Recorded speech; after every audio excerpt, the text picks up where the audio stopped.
Okay, you ready? It's the final book haul of the year. And yeah, we're going to do this like one, two, skip a few styles. So this isn't going to literally show you all of the remaining books that I hauled this year. There's not that many I'm skipping over, but it's basically every third book is a book that like is a classic that I feel like we are all familiar with, or is contemporary fiction or something that like everybody and their mother has hauled, that kind of thing. So I've decided just to squeeze them all in for the rest of this year and not make it a super ridiculously long video. I'm making it sound like there's 1,000 more books I have to share with you. There's really not. But despite that, I wanted to make sure that my last book haul of the year focused on the books that I thought were the most interesting, different, and I felt like were worth highlighting, or maybe I should even say were noteworthy. Anyway, yeah, let's go ahead and get started. Normally, I would be sitting over there on my couch to do this, but it's not actually because of this setup that I'm shooting over here. It's because I already had the camera set here and I'm being lazy. So much for like aesthetic choices. This is sheer laziness that we're sitting here, so hopefully it's worth it for you. All right, the first book I'm going to share with you, and I have divided them into sections, and I'll probably do chapter breaks. So if you want to skip to the genre or whatever that you're interested in, feel free to do that. I'm starting out with like the historical fiction, literary fiction, and contemporary fiction section that I've blurred all together because there's only a handful of them.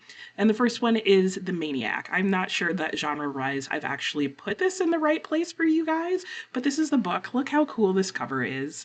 Is that some sort of storm? I guess so.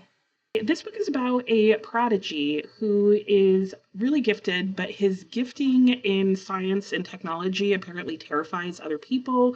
He has invented game theory, the first programmable computer, pioneering AI, digital life, etc., etc., etc. And apparently, it follows multiple people, including Newman, who's the main character, Austrian physicist and friend of Einstein, as well as a Go master in South Korea who is playing against an AI program, which is supposed to be like the pinnacle of what Newman has been trying to reach, which is the creation of a self reproducing machine with intelligence able to evolve beyond human understanding or control. So I'm guessing this book is going to go deep into the idea of computer and intelligence and like what could happen if we get to the point where computers can recreate themselves and how does that all evolve? And I have a friend who has all sorts of thoughts on that, and I'm wondering if he knows about this book. And if not, I may have to make sure he finds out. But I'm really creeped out and excited about that read, so we'll see how it goes. I also have The Idiot. This is, I believe, a work of historical fiction, and it's also a finalist for the Pulitzer Prize. I forget in which year. But this book is set in 1995, and it's just when email is starting to really become a thing.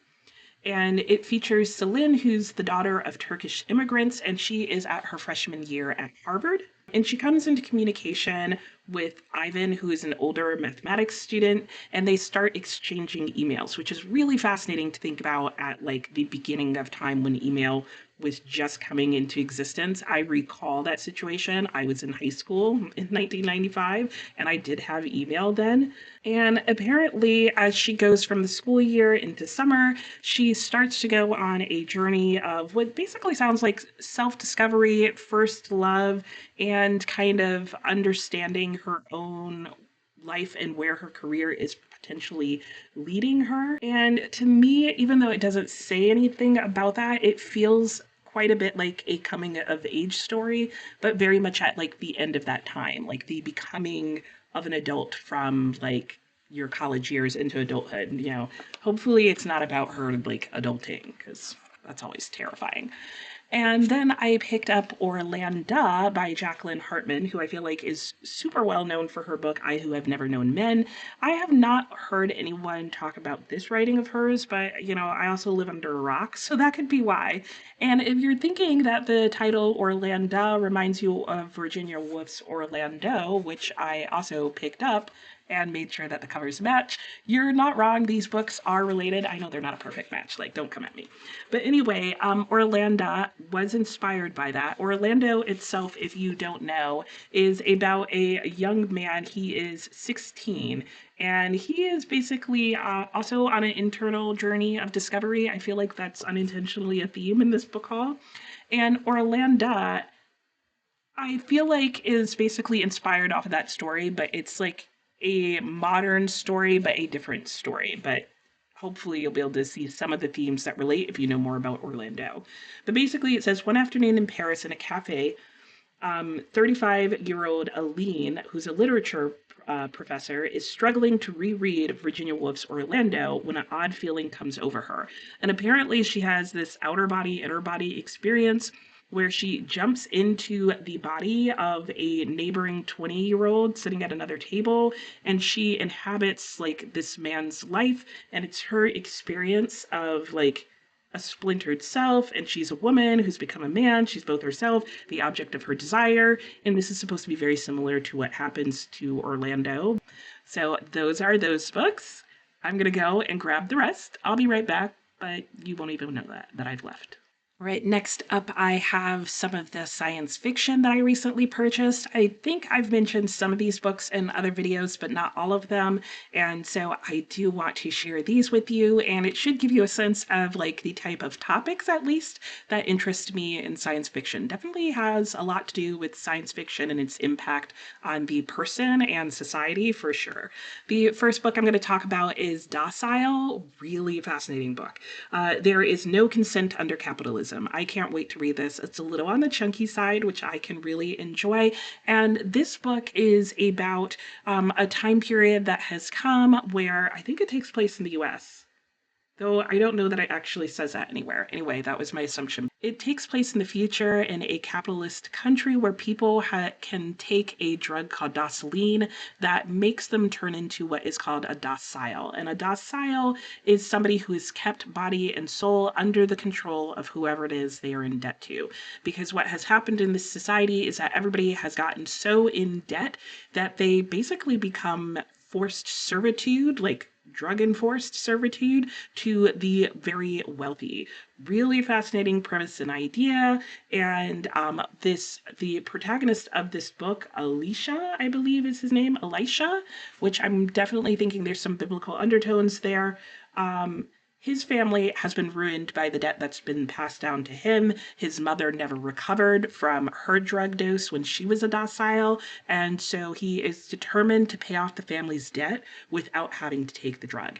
And it's definitely going to explore like what people are and are not willing to do when they have their own will to get out from under these types of contracts and debts that are due.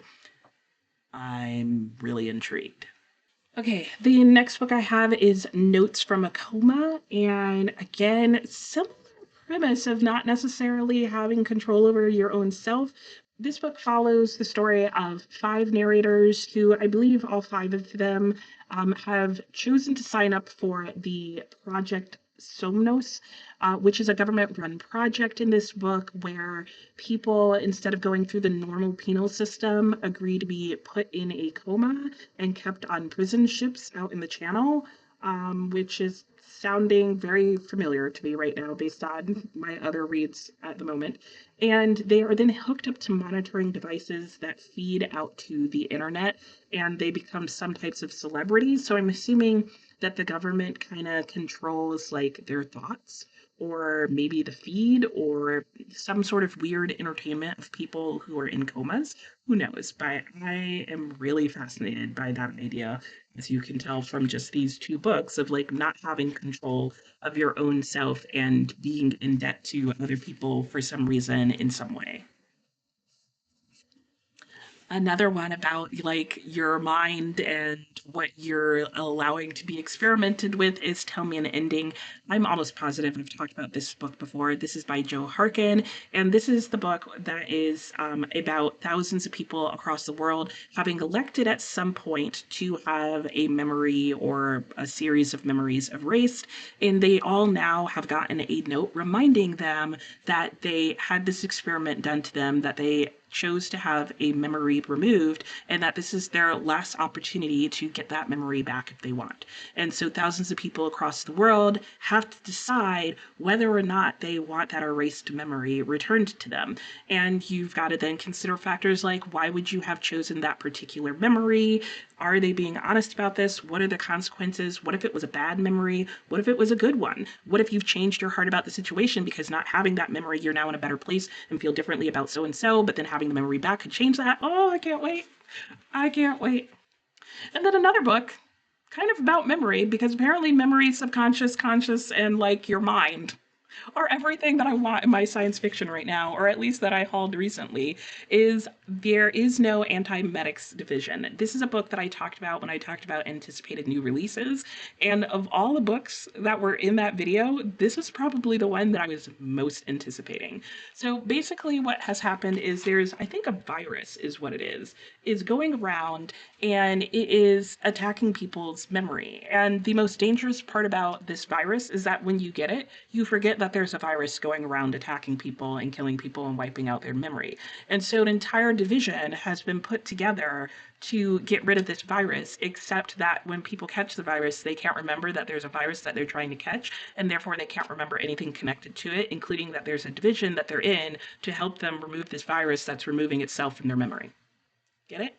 Got it? I don't think I do either. But it's gonna be good. Oh, but I'm just reading the inside flap because that's what I knew from when it was being released, and it's even deeper than that, guys. It says the entities can feed on your most cherished memories, the things that make you you, and you'll never even know anything changed. They can turn you into a living ghost. Again, removing memories. Do I need to read these at the same time? I'm probably going to be fearing for my own brain. Okay, that's the last of the sci-fi. I think you can tell why I wanted to share it with you, and I'm realizing that I'm not always in focus, and I'm sorry. The flame in the background, oddly enough, really messes with my camera's autofocus. All right, let me go get some more books. Okay, and here we are with the classics. Now, technically, this first one is actually historical fiction, but I forgot to throw it in with the other one, so whatever, take it as you will. I have Waterworks by E.L. Doctorow, or The Waterworks. I read Ragtime by E.L. Doctorow earlier this year, and there were things that I liked about it and things that I didn't. He can tell a good story. I just didn't like the beginning of Ragtime, but I did enjoy his writing enough to want to try something else by him. And when I looked up his other works, this was the one that intrigued me the most because it has a similar-ish plotline to my favorite part of Ragtime, which is the story of Michael Kohlhaas. And this says, in a city where every form of crime and vice flourishes, corruption is king, fabulous wealth stands on the shoulders of unspeakable want, there are no limits to larceny. This takes place in New York in 1871. There's the disinherited son of a monstrous millionaire who sees his dead father alive. He sees him go by in like a carriage, which I'm pretty sure is why that's on the front. And he's pretty sure the person he sees is his father. So then he's like on this whole mystery hunt to figure out like, did his father really go missing? Is he actually dead? Why does this person look exactly like his father? Is it a doppelganger, a twin? Is it his father? I want to know. I also picked up a while back The Life and Opinions of Tomcat Murr. This is a book I've been wanting to read for a while just because I think the premise is so interesting and weird, and I've heard really interesting things about E.T.A. Hoffman's writing. I am reading The Nutcracker and the Mouse King by him for my channel book club in the month of December, and spoiler, somebody comes up in that book. And like the really funny thing about this book is that there's like embedded narratives in here, which I've already seen E.T.A. Hoffman do, so I know he can do it well. But basically what has happened is Tomcat Murr is a lovable animal, and he has written his own autobiography, but in writing it, his papers end up getting mixed up with the papers of a composer who has also written something, and now their papers are mixed together, and the publisher or printer or whatever can't figure out whose are whose, so it starts blurring the line of which story is that of the cat versus that of the composer, and why are they so similar, and which one of them do you like and not like? Yep. Please and thank you. I found this book earlier this summer, and I remember being so excited by finding it because of the author, who is Ivan Goncharov. This is Malinokova Heights, and I read, was it the beginning of this year? I don't know. last year, beginning of this year, I think it was last year, I read Oblomov and absolutely loved that work by this author. And I knew he had written quite a few other books, but I wasn't sure how easy it was going to be to find them and whether or not they were still unpublished. I was excited to see that this publisher, which is, I don't know who, I'll put it up on the screen, but that they have started publishing some more of his works. And I'm so excited to give this book a try. It's a nice chunky one. And oh, it has a sticker from the bookstore in it. How fun. I'll pick that up in a second. Anyway, this particular book tells the story of Boris, and he is living his life in the city as a painter, and it talks about him dabbling in painting and music and art, which I love artists and stories for no good reason whatsoever. But then he decides he's somewhat dissatisfied with his life, and he decides to go out to the country estate to see if living a more like life closer to the land will be more satisfying. And my guess is, based on what I've read of Goncharov before, that the answer will be no, no, it's not. So I'm looking forward to seeing how it works out. I'm trusting him to put together a really lovely story with good characters and some nice romance, and I'm here for it. And look at my nice sticker. That's where I got it, in Columbus, Ohio, on a trip there to the Book Loft, which is like the most satisfying labyrinth of a bookstore that has ever existed, in my opinion. And I picked up The Peasants, I'm pretty sure, while I was there as well. This is a work of Polish fiction. It is, I believe, a classic work. Well, I know it's a classic. I mean, it's a Penguin classic even, but it's one of the most well-known classics from that area. And Penguin had it in print for a while, a long time ago, and then they weren't printing it anymore, and they just this year brought it back into print. And right off the bat, why am I interested? Scandal, romance, and drama crackle in every hearth. I mean, come on. Like, yes, romance, scandal, I want to hear it. I'm here for it. I want it all. And it's long. So lots of romance and crackling hearths and dramas. Do you need to know more about this book? Maybe you do. So I'll give you this other little snippet. Bornya, Borina, not sure how to say that yet. A widower in the village's wealthiest farmer has taken the young and beautiful, I'll put her name on the screen, as his bride, but she only has eyes for his impetuous son, Antek. Oh boy, are we going to have a love triangle with the father and the son and the wife?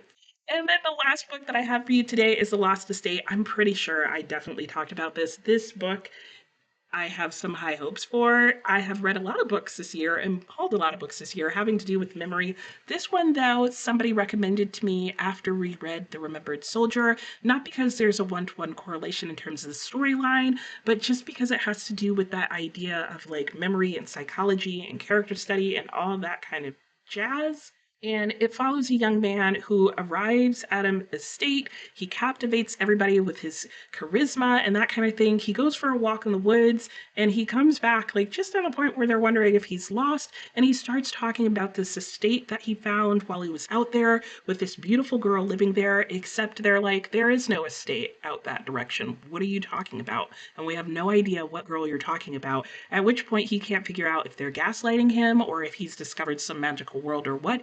And he basically loses it trying to go and rediscover the lost estate and help the young woman who is there. And it just sounds mystifying and weird and strange. And I'm guessing that like things are going to fall apart in his life with his relationship with them, probably in his own mind. I may be like totally hyping this up to myself, but I hope not. All right, that's all of them. Here's all the classics that I hauled. I don't even have these facing the right way for you guys. All of these things. I can't wait to read them. I can't wait to get to the other things. I don't know when I'm going to get to these. These are probably going to ruin all of my reading plans, as are some of the other things that I hauled this year. But I definitely have some good intentions to work on getting through my 2025 book hauls. If you want to see the other things that I hauled this year, I have them all collected together in a playlist. So you can just go and look there and see all the crazy things that I plan on reading, or you can watch my weekly reading wrap-ups and like see what I actually think of these books after having read them. Because some of them are sometimes disappointing, right? We gotta be honest about that. Let me know if you've read any of the books that I've mentioned in here, and let me know if there's any I should prioritize, and I'll talk to you next time.